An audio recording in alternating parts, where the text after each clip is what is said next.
Meus irmãos, a paz do Senhor, que bênção poder estar aqui mais uma vez para juntos falarmos a respeito das lições bíblicas do quarto trimestre de 2023. Já estamos no caminhar desta revista, desta lição, e tem sido uma bênção. O tema dela, como vocês sabem, é Missões até os confins da terra, e isto com vistas ao arrebatamento da igreja, à vinda do Senhor Jesus. É muito importante nós termos isso em mente, que nós precisamos pregar o Evangelho porque Cristo de fato está voltando, tá bom? Você pode acompanhar aí a nossa tela que trata do tema da lição, né? Missões transculturais no Antigo Testamento. Nós já estudamos missões culturais no Novo Testamento. Nós já estudamos na lição passada missões transculturais no Antigo, e agora nós estamos no Novo Testamento. Eu quero mostrar para os irmãos o gráfico esboço, onde nesse gráfico sempre nós dizemos que ele contém toda o esboço da lição, e é muito importante nós termos isso em mente, porque aí se você ministrou, se você estudou, com certeza você vai ministrar uma aula abençoada nesse sentido. Meus amados, texto áureo diz aquele que se chama, que é o texto áureo da Bíblia, né?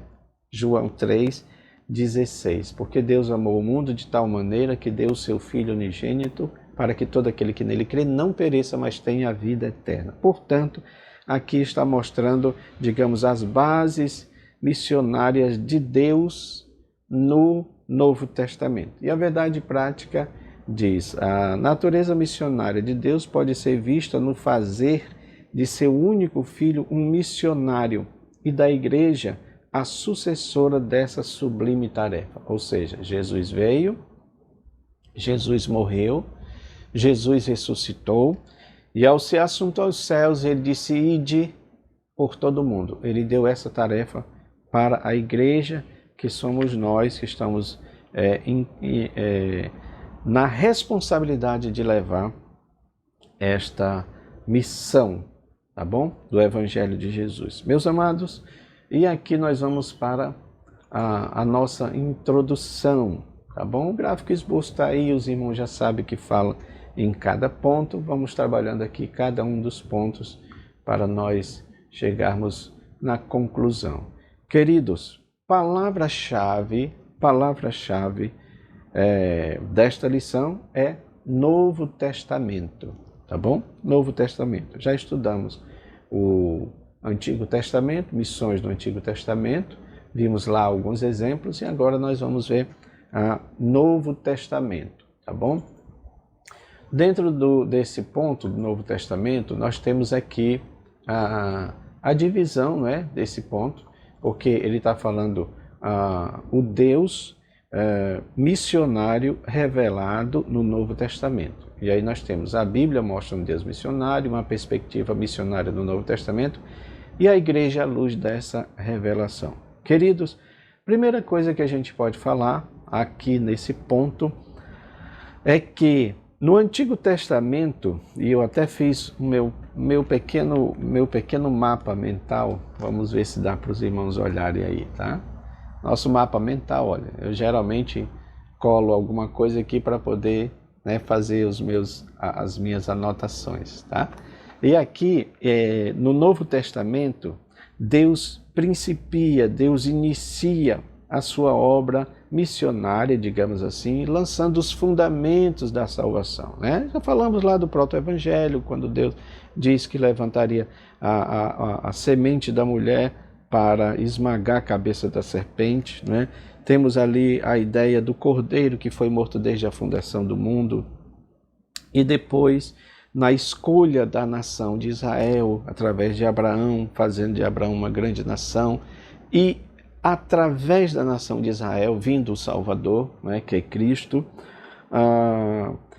E aí você tem já a lei por Moisés, quando você tem ali a instituição da Páscoa, a morte do Cordeiro, uma tipologia clara do Cordeiro que seria morto, que é Jesus. o derramamento do sangue para a remissão dos pecados. Então, tudo isso aí foi lançado no Antigo Testamento. Daí a necessidade também do Novo Testamento, porque o Novo Testamento é a continuidade. O Novo Testamento, você tem ali um complemento, tá bom, meus irmãos? Esse ponto, meus irmãos, é importante porque eu vejo que há uma confusão, não é? De certa forma. Eu conheço pessoas aí, pastores, que praticamente eles isolam o Antigo Testamento, né? Não dão valor mais ao Antigo Testamento. E aí eu sei que tem toda aquela questão religiosa, porque o Antigo Testamento é usado pelo judaísmo, a religião judaica, né? E o Novo Testamento é usado pelos cristãos, né? Nós somos cristãos. Mas eu não vejo que essa divisão ajuda em alguma coisa, porque eu vejo aqui uma complementaridade dos dois, né? O Novo Testamento explicando o Antigo Testamento, né? E o Antigo Testamento, como eu falei aqui, lançando as bases da salvação de Deus, do que Deus queria para o seu povo, não é? Então, eles são complementares, eles não são para ser extintos nenhum nem outro, claro, não é? O Novo Testamento, aqui, Deus já realiza, consolida a obra da salvação por meio de Jesus Cristo, né? Por meio do Cordeiro de Deus. Porque se lá atrás, no Antigo Testamento, você tinha a tipologia do Cordeiro, né? O Cordeiro como tipo, o Cordeiro como uma representação futura, no Novo Testamento você tem esse Cordeiro encarnado, esse Cordeiro vivo, esse Cordeiro presencial, né? Eis o Cordeiro de Deus que tira o pecado do mundo, né? Todos nós sabemos essa palavra de João, quando ele tem o contato com Cristo, quando ele tem um entendimento a respeito de Jesus, que ele é de fato o Cordeiro de Deus, né? Essa tipologia ficou muito clara, muito evidente no Novo Testamento, o cumprimento dela, né? No Antigo Testamento você tem o tipo, no Novo Testamento você tem o antítipo. O antítipo é que assume o lugar do tipo, né? O tipo, ele aponta, ele é uma sinalização para o que vem mais na frente, e o antítipo é aquele que assume o lugar, né? Ele fica no lugar do tipo, tá? Mas aí, como houve a rejeição dos judeus em relação a Cristo, o que é que acontece? Você tem aí aquele fenômeno que Jesus falou da plenitude dos gentios, aonde este evangelho seria aceito pelos gentios, e não só isso, mas este evangelho seria também propagado, espalhado, comunicado, pregado, ensinado para os gentios. Então, nesse caso, entra o papel da igreja, tá bom? Por isso que nós fizemos aqui, olha, meus irmãos, esse mapa mentalzinho aqui você pode também utilizar, não é? Lá no seu flip chart, lá no seu quadro branco, para explicar essas coisas, porque são importantes, né? Nossos alunos entenderem. Aliás, meus irmãos, antes de entrar na lição, nós já estamos, né, falando da lição, mas eu quero mostrar para você um gráfico que eu fiz uma adaptação dele, tá? Para mostrar esse comparativo, já que na lição passada nós falamos sobre o Antigo Testamento, agora nós estamos falando sobre o Novo Testamento, não é? E aqui esse gráfico ele mostra essa comparação entre o Antigo e o Novo Testamento, tá bom? Olha só, bem simples para nós entendermos. No Antigo Testamento você tem, digamos assim, tudo registrado em 4.000 anos de história, tá bom? No Novo Testamento você tem 100 anos de história, né? No Antigo Testamento a palavra-chave é a lei, no Novo Testamento a palavra-chave é a graça. Não que a graça tenha substituído a lei, mas que no Novo Testamento a graça tem proeminência sobre a lei nesse sentido, tá bom? No Antigo Testamento, Cristo está narrado ali em cerca de 3.000 profecias. Então não tem por que alguém desacreditar de Cristo como Messias, né? Assim como fazem os judeus, já que você tem ali 3.000 profecias acerca de Jesus, muitas profecias. No Novo Testamento, Cristo é o cumprimento das profecias. Tá? O próprio Cristo veio cumprir essas profecias. No Antigo Testamento, você tem ali o pecado sendo revelado, sendo mostrado, né? Mas no Novo Testamento você tem o perdão dos pecados, né? Através do sacrifício de Jesus. No Antigo Testamento você tem a lei externa, por meio de sacrifícios que eles faziam para alcançar o perdão de Deus, né? Mas no Novo Testamento você tem a lei interna, que é através da fé e do amor, porque é isso que Deus quer de nós, né? Que nós o sirvamos, o adoremos de maneira interna, através do amor, através da fé na sua palavra, nos seus mandamentos. No Antigo Testamento você tem aí a condenação e morte. No Novo Testamento você tem libertação e vida através de Jesus. No Antigo Testamento, Deus se revela ao seu povo, ao povo de Israel, mas no Novo Testamento, você tem aí a figura do Emanuel, do Deus conosco, do Deus que se torna carne e habita entre nós, tá bom? O Antigo Testamento, você pode dizer que é a infância espiritual. Infância espiritual é quando nós estamos aprendendo, não é? Estamos em fase, em processo de aprendizagem, quando tudo é novo, e de fato era isso, tá? Deus estava se revelando, mas o povo ainda tinha muita infantilidade espiritual. Embora algumas pessoas, Deus se revelou e essas pessoas realmente entenderam acerca de Deus. É muito importante nós entendermos isso. Mas no Novo Testamento você tem aqui a maturidade espiritual, porque nós já temos uma complementaridade da lei pela graça e isso ajuda a entendermos melhor sobre o Cristo, sobre o plano de Deus, o plano da salvação de Deus, né? a missão de Deus através de Jesus.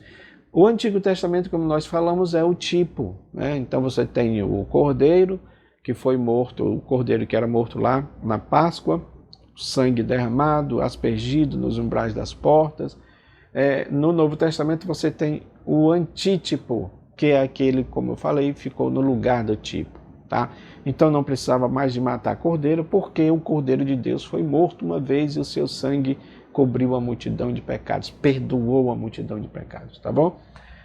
O Antigo Testamento você tem a profecia a respeito de Cristo, a respeito das coisas futuras, não é? Tem coisas lá também falando sobre isso mesmo. Se você olhar lá, Isaías 24, você vai ver muita coisa. Aliás, a Isaías 24 é tido como um pequeno apocalipse, um mini apocalipse, né? No Novo Testamento você já tem o cumprimento da profecia. Claro que tem muitas outras coisas que vão se cumprir. No próprio livro de Apocalipse fala isso. Escreve as coisas que viste, as coisas que são e as coisas que em breve hão de acontecer, tá bom? O Antigo Testamento escrito em pedras, o Novo Testamento, a escrita é no coração, para que a palavra fique no coração. Escondi a tua palavra no meu coração para não pecar contra ti. Amém, meus queridos? Tópico 1, o Deus missionário revelado no Novo Testamento. E aí, esse gráfico que eu mostrei para os irmãos, ele já dá um bom embasamento, não é? Já é de um subsídio importante para falar a respeito disso, tá? Disso que está falando aqui. Porque a Bíblia mostra esse Deus missionário desde Gênesis a Apocalipse, tá bom? Então, Deus vai se revelando desta forma. Por isso que nós não podemos anular nenhum nem outro, como alguns estão fazendo aí, tá? Tem um ponto aqui que eu acho importante. No Antigo Testamento, Israel foi um instrumento usado por Deus para alcançar o objetivo divino. Mas Israel não alcançou. Todavia, a partir do Novo Testamento, olha aí como é complementar, Deus passou a usar a igreja para cumprir esse propósito, mostrando ao mundo o seu grande e sublime amor. Meus amados, aqui eu preciso falar uma coisa importante que eu já tenho dito nas redes sociais, através de alguns textos, porque eu tenho ficado preocupado com o que eu vejo algumas pessoas falando, inclusive pastores renomados, né, teólogos, mestres, doutores em teologia, dizendo que Deus rejeitou Israel e agora Deus só trata com a igreja, né? Eles dizem claramente que o papel de Israel na profecia bíblica acabou e agora inicia a igreja tem um papel preponderante. Meus irmãos, a igreja tem um papel preponderante, que nós já falamos sobre isso, tá? Já explicamos sobre isso. De fato, houve um endurecimento de Israel e através disso o evangelho se espalhou entre os gentios e estamos até hoje aqui, graças a isto, né? O evangelho sendo pregado a todas as pessoas. Mas isto não rejeitou, isso não nos dá base para dizer que Deus rejeitou Israel. Até porque, nas palavras de um grande professor reformado, né, calvinista, ele disse que a base da teologia reformada é a vontade soberana de Deus, a eleição soberana de Deus.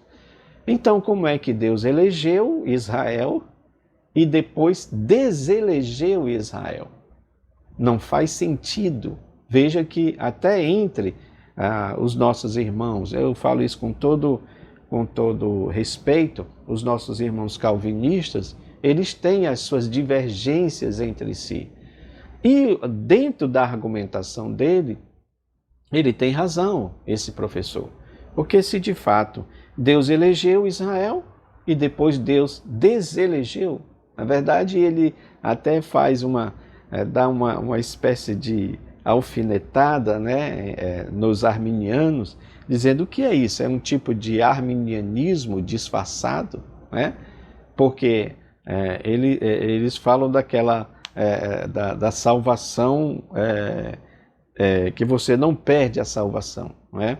Então, como é que a pessoa foi salvo e depois deixou de ser salvo? É mais ou menos essa ideia, né? Foi eleito e depois deixou de ser eleito, né? Então é uma contradição para o próprio calvinismo, para essa teologia calvinista pregada pelos nossos irmãos reformados, né? Mas a verdade, independente de Calvino ou de Armínio, meus irmãos, Deus escolheu Israel, Deus vai até a consumação dos séculos, tá bom? Com a sua aliança. Então isso é preciso falar, tá bom? Deus não vai quebrar a sua aliança. A aliança é inquebrável. A verdade é essa, tá bom?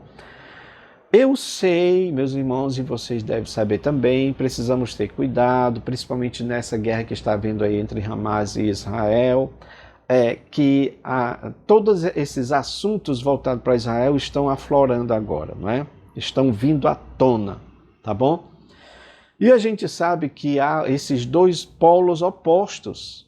Meus irmãos, a gente não pode ficar nos dois polos opostos. Eu não posso ficar tendo Israel, fazendo uma idolatria de Israel, né? Eu não posso ter a síndrome de Jerusalém, como alguns falam, né? Você conhece a síndrome de Jerusalém. São fenômenos psicológicos que acontecem, a pessoa chega lá e ela fica tão assim, extasiada, arrebatada com a situação, porque ali é por onde Jesus passou, por onde passou os patriarcas, aqueles personagens bíblicos. Então aquela pessoa, essas pessoas ficam com esse tipo de digamos assim, influência psicológica. A própria psicologia fala sobre isso. Isso não é. A pessoa pode até confundir, talvez, com algo espiritual, mas não é. Não é. Então a gente precisa ter cuidado com isso, com essa idolatria exagerada ao povo de Israel. Por outro lado, eu também não posso achar, como esses teólogos estão dizendo, que Israel foi rejeitado, que agora Deus não trata mais com Israel. Ou seja, são polos opostos. Não vamos buscar um equilíbrio em relação a isso, né? Deus trata com Israel, eles são povo de Deus, mas nós não temos nada de idolatria, porque nós adoramos só ao Senhor, tá bom? Deus não tem essa de idolatria com lugares. Onde é que vocês têm que adorar a Deus? Olha, eu digo que vocês não vão adorar nem nesse monte, porque Deus procura verdadeiros adoradores que o adorem em espírito e em verdade, tá bom? Então, nós precisamos ter isso bem claro na nossa mente, tá bom? E é claro que a igreja faz parte dessa revelação, porque você tem Deus, né, o objeto maior da salvação, tá bom? Você tem Deus se revelando através de Jesus, porque Deus ele está dentro de uma compreensão que vai além do meu entendimento, do seu entendimento. Ele nem pode ser visto por olho humano, mas ele se deixou ver, ele se deixou ouvir por Jesus Cristo, né? Por isso que a Bíblia diz que ele é a imagem do Deus invisível, ele é a projeção física, a projeção visual do Deus invisível. Nós enxergamos Deus através de Jesus. Felipe, eu estou há tanto tempo convosco e você me pede para ver o Pai. Quem vê a mim, vê o Pai. Tá bom? E é esse Cristo que efetua a obra da salvação. Todos nós conhecemos esta soteriologia bíblica, a doutrina da salvação, por mais que tenha essas divergências, mas existe pontos que é comum a todos que defendem ideias diferentes, mas todos concordamos que Cristo é o que nos salva, que é através do sangue de Cristo que nós somos perdoados nossos pecados, da fé no sangue de Cristo, no sacrifício de Jesus, somos justificados, né? Somos regenerados, vamos sendo santificados através do seu Santo Espírito até a glorificação final, tá bom? Mas Jesus também, ele efetua a obra da salvação lá no Calvário e então ele responsabiliza a igreja para levar esta mensagem, tá bom? Esta mensagem deveria ser levada a partir de Jerusalém, Judeia, Samaria, confins da terra. Veja bem, Jerusalém é onde nós estamos. E eu quero ser ainda mais, digamos assim, mais incisivo nesse Jerusalém. Jerusalém somos nós, irmãos, nesse sentido. A mensagem do Evangelho precisa partir de nós. Agora preste atenção, professor. Nós não podemos ser, e aqui é um dilema que esse irmão que vos fala sempre tem, eu sempre questiono a Deus e sempre digo isso para Deus. Senhor, não me deixe ser um repassador de informações. Porque tem muita gente assim nos dias atuais. Somente repassando as informações, porém não internalizando elas. É aí que eu digo para vocês que Jerusalém é aqui. Outro dia eu estava falando com o nosso diretor aqui de missões do nosso campo e falando sobre isso, não é? Porque às vezes também tem esse desequilíbrio. Ou queremos ficar só em Jerusalém e aí a gente não dá margem para os confins da terra. Porque aqui Jesus diz, Jerusalém, Judeia, Samaria, confins da terra, né? E nós queremos ficar só em Jerusalém. E muitos nem em Jerusalém querem ficar. Ou seja, não tem essa ideia da pregação a partir daqui.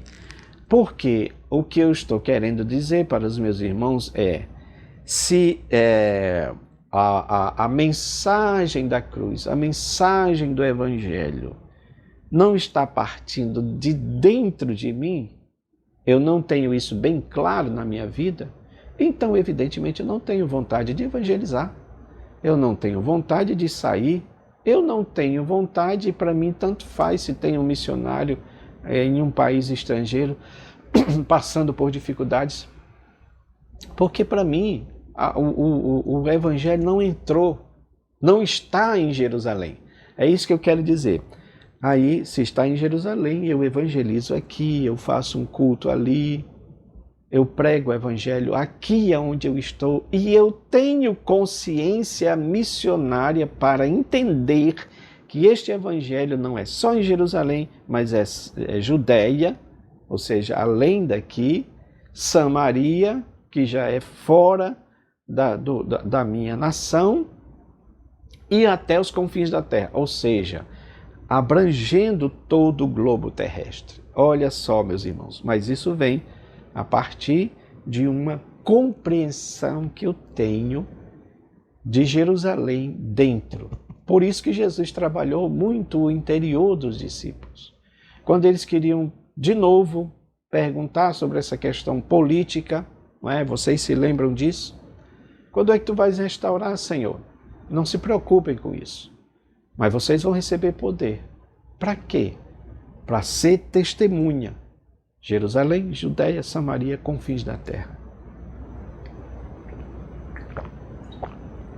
Ou seja, o que Cristo estava mais preocupado, ou mais interessado, era resolver o problema do homem de dentro para fora, meus irmãos. Por isso que Cristo até hoje é mal visto pelos judeus, porque para eles, Jesus teria que ter livrado eles do jugo romano e de todas as outras nações. Mas existe um motivo pelo qual Jesus não fez isso. E qual foi? Porque eles rejeitaram o Messias. Porque continuam rejeitando até hoje. Porque continuam dizendo coisas horríveis a respeito de Jesus. E a gente precisa amar eles, viu? É isso que é o nosso teste. Jesus não odiou os judeus por eles ter feito ou por eles ter participado, contribuído para a sua morte. Pai, perdoa, porque eles não sabem o que fazem. Meus irmãos, esta oração, ela reverbera, ela vem até os dias de hoje. Senhor, perdoa os nossos irmãos judeus, eles não sabem o que fazem, eles não entendem, eles não reconheceram aquele que veio para salvá-los de dentro para fora. Se eles tivessem reconhecido, a situação seria diferente. Infelizmente, isso só vai acontecer à custa de muita tribulação, que é o que vai acontecer segundo a palavra de Deus, tá bom? Vamos lá, meus irmãos, para nós ganharmos tempo aqui. Missões nos Evangelhos e em Atos dos Apóstolos. Bom, quando a gente chega aqui, que estamos falando de Novo Testamento, né? Então é claro que vocês sabem, todos nós conhecemos isso, o Novo Testamento começa com os Evangelhos. Os Evangelhos estão categorizados como biográficos, porque eles estão falando da vida de Jesus, tá? São os evangelhos chamados sinóticos, você sabe disso, a palavra sinótico quer dizer semelhante, porque eles têm coisas muito semelhantes, né? A descrição que eles fazem de Jesus, e quando nós falamos de biografia, estamos falando da vida de Jesus, tá? Claro que isto é na visão de cada um deles, precisamos entender isso. Aí às vezes alguém diz, mas tem contradição, porque em um evangelho fala de um endemoniado, no outro evangelho fala de 2 endemoniados. Isso é a visão de cada um, irmão. Não é para a gente se atribular em relação a isso. Cada um focou naquilo que achou mais importante. Ponto. Tá bom? Mas os evangelhos se preocupam em trazer, em abordar a vida de Jesus. Claro, se está falando da vida, é todo aquele ciclo, né, da vida de uma pessoa. Nascimento, crescimento e morte. Com Jesus a coisa é diferente, né? Nascimento, crescimento, morte e ressurreição. Tá bom? Então os evangelhos tratam disso. Os evangelhos são a prática desta missiologia veterotestamentária, né, desse plano da salvação de Deus, não é isso, meus irmãos? Para nós, E aí Cristo, ele tem esse papel importantíssimo, porque Jesus, ele nasce de maneira especial. Inclusive nós temos esse gráfico, né? Lembra? Falamos tanto sobre esse gráfico que fala dos 4 pilares importantes a respeito de Jesus: a encarnação, a crucificação, a ressurreição, e o 4º pilar ainda a se cumprir é a volta do Senhor Jesus, tá bom? Nós estamos nesse período de transição. Nós estamos nesse período em que pregamos o nascimento de Cristo, a morte de Cristo, a ressurreição de Cristo. Esse é o ponto importante. Esse digamos assim, o foco da grande comissão. Pregamos também a volta de Jesus, porque não adianta a gente pregar o Cristo passado sem entender o Cristo futuro, o Cristo que vem, tá? A igreja faz isso. Por isso que a nossa lição aqui, vou repetir de novo: até os confins da terra, pregando o evangelho a todos os povos até a volta de Cristo. Ou seja, dentro do calendário profético, dentro do calendário soteriológico, só tem uma coisa para se cumprir que é a mais importante: a volta do Senhor, a vinda de Jesus. Então fecha-se esse ciclo, porque todas as outras coisas vêm também em decorrência disso, né? Isso nessa visão pré-milenista, né, pré-tribulacionista que nós temos, tá bom? A Assembleia de Deus adota, é assim, tá? Atos dos Apóstolos, você já tem aqui a proclamação, você já tem aqui a igreja saindo das 4 paredes, você tem aqui Deus usando esses homens para levar o evangelho, para levar a palavra do Senhor. E aqui tem um caso que eu gosto muito, viu, irmão? Gosto muito desse caso de Filipe, não é? Filipe, o Espírito Santo levando ele para estar próximo lá do eunuco de Candace. O homem está voltando lá para a Etiópia, não é? E o Espírito Santo leva ele lá para estar próximo, e ele faz uma pergunta. Eu listei aqui pelo menos 5 pontos importantes, né, dessa pregação, desse evangelismo de Filipe. Primeiro, o Espírito leva ele lá. Então, isso aí já é importantíssimo, tá?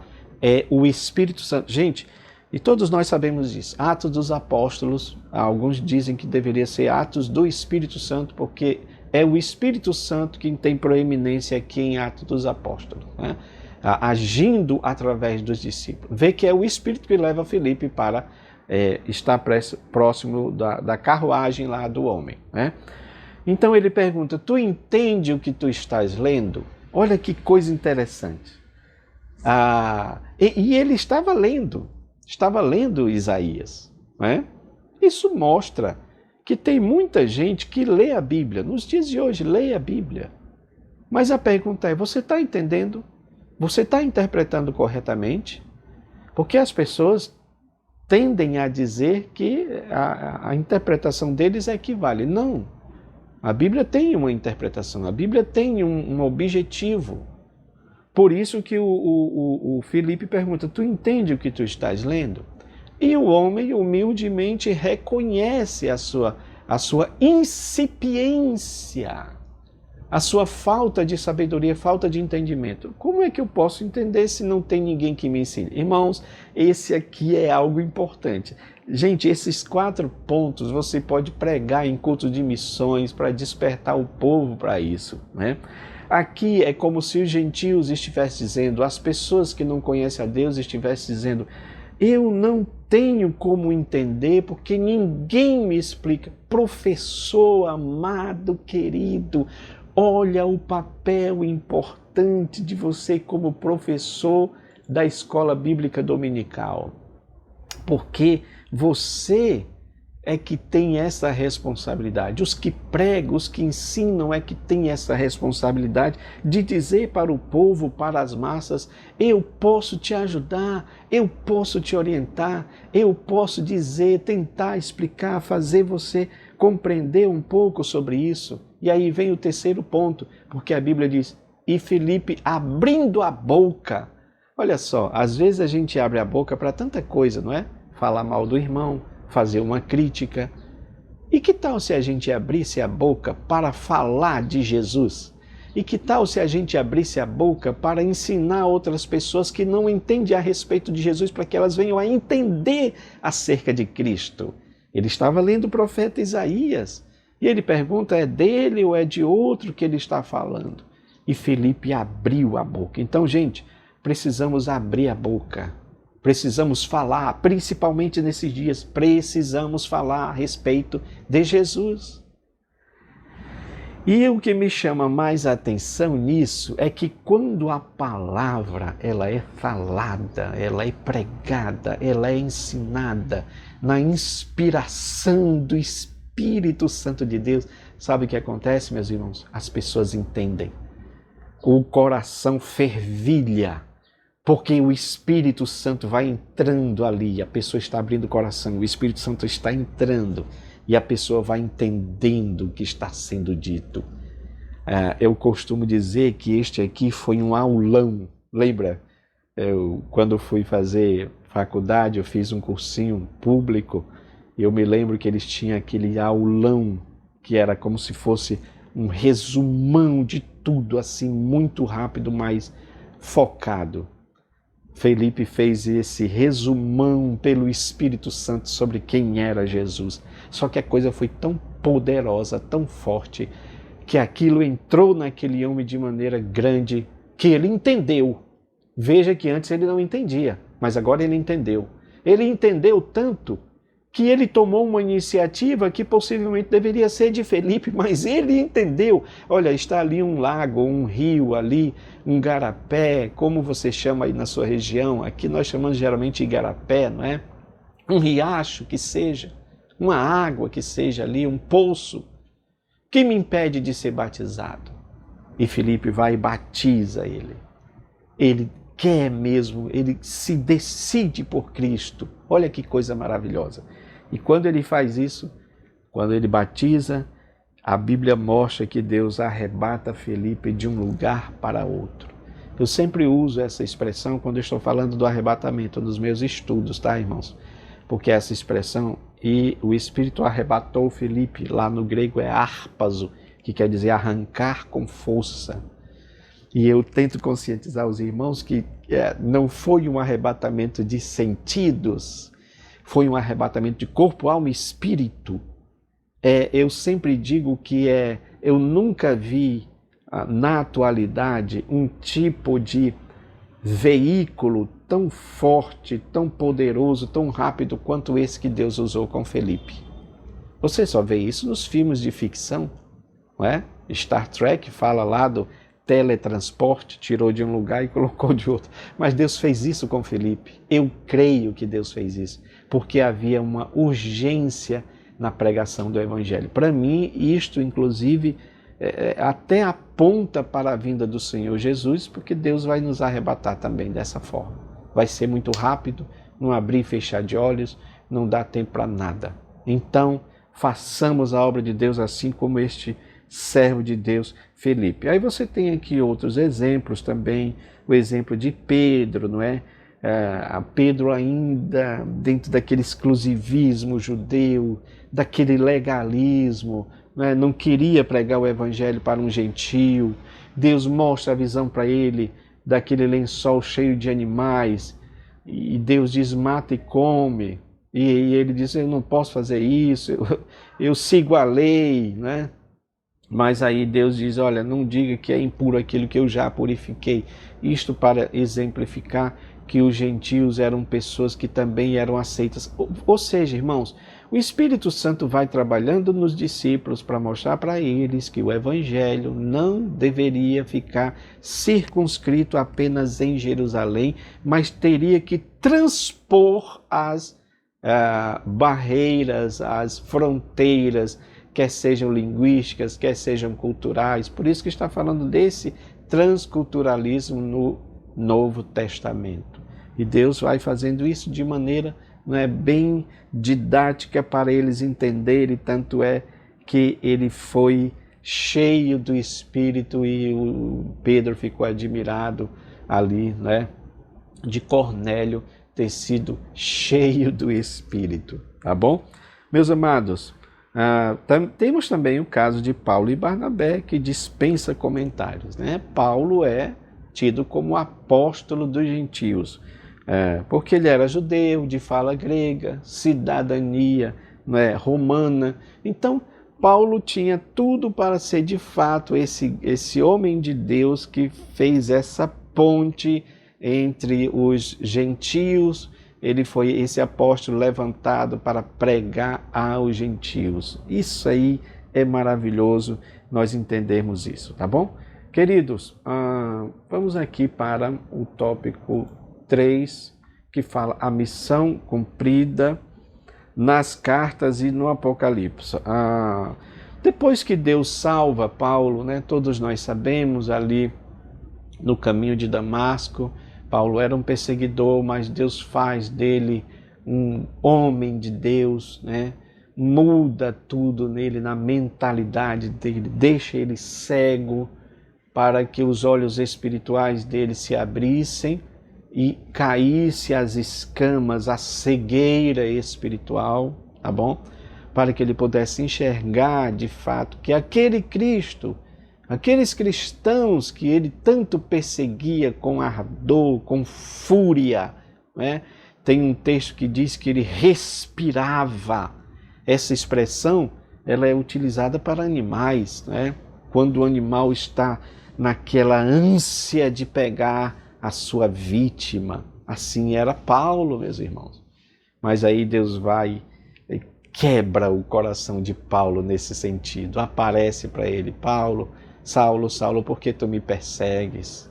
Esses que tu estás perseguindo, quando tu fazes a ele, tu estás fazendo a mim também.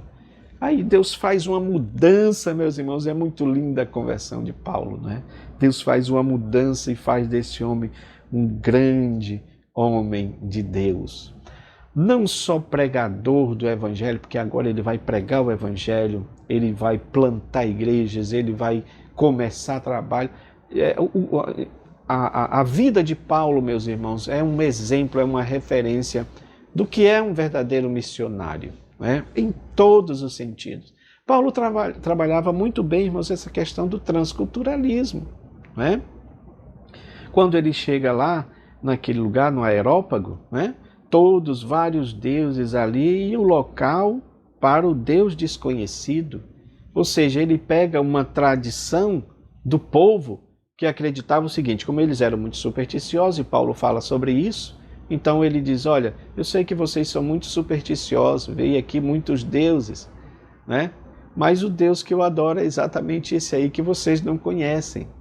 Porque a ideia deles era dizer o seguinte: nós estamos aqui adorando todos os deuses, vários deuses, mas pode ser que nessa multidão de deuses que existem, algum deles nós deixamos de adorar. Então vamos colocar aqui um altar ao Deus desconhecido. Existe até uma outra história mais profunda sobre isso que não dá tempo da gente falar aqui, tá, irmãos? Mas você pode ver isso no livro Fator Melquisedeque, porque ele explica lá Deus em outras culturas. Então Paulo se aproveitou daquela cultura religiosa daquele povo para introduzir: é este Deus que eu adoro. Olha que coisa maravilhosa.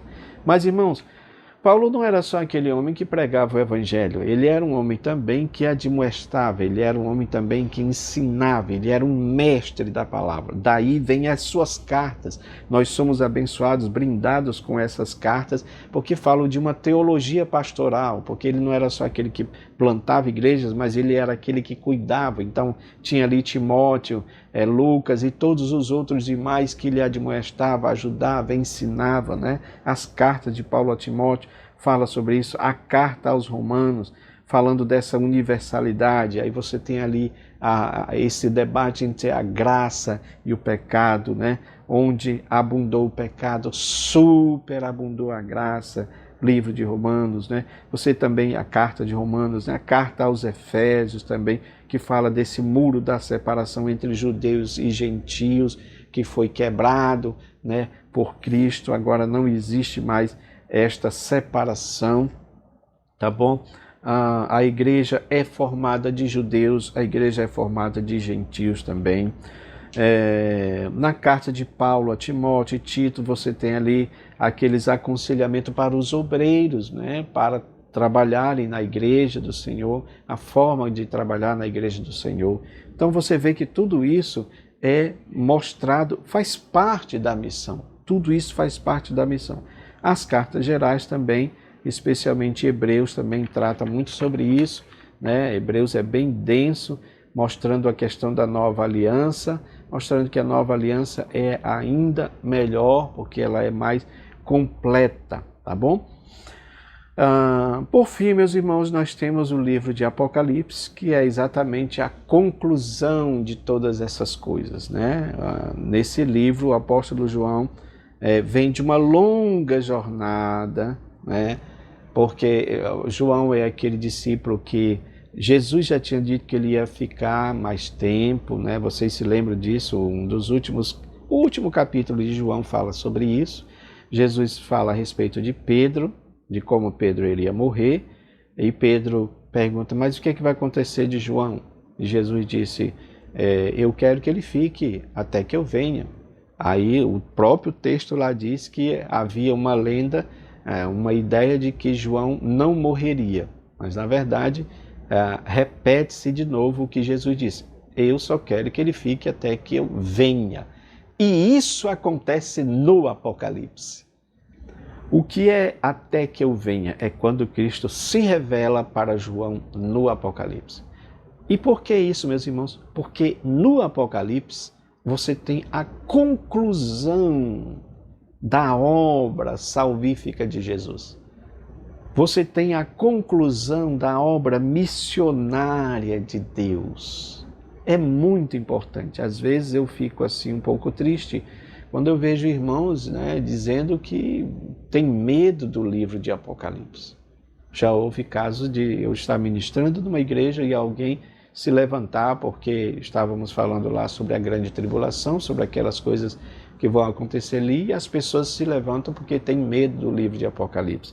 Sendo que o livro de Apocalipse tem tudo isso que nós estamos mostrando, tem pontos lá que se fosse retratado por um filme, seria um filme de terror, assim, sabe, elevado à quinta potência.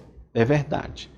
Mas tem coisas maravilhosas. Tem o milênio, tem o novo céu, tem a nova terra, tá bom?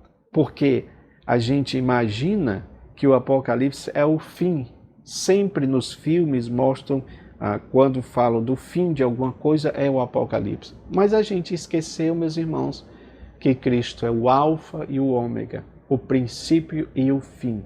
E o fim para Deus é diferente do nosso fim. Você entende? O fim para Deus é um recomeço.